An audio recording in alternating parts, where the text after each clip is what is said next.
Start by navigating to the listings page. This is where you can find all of the available loads on the exchange. You can search by origin, destination, or make and model.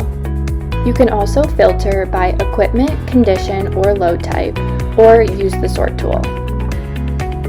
You can click on the load for a preview of the information or click full details. To begin the booking process, click Add to Cart. You can now add more than one load to your cart at a time. Next, click View Cart or the shopping cart icon in the top right corner. Then click Book Loads. On the checkout screen, you'll want to select your dispatcher, your driver, your pickup and delivery dates, and your ELD connected truck. If you're checking out more than one load, the information will automatically populate for the other loads in your cart.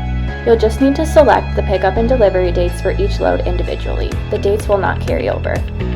Lastly, click Book Loads.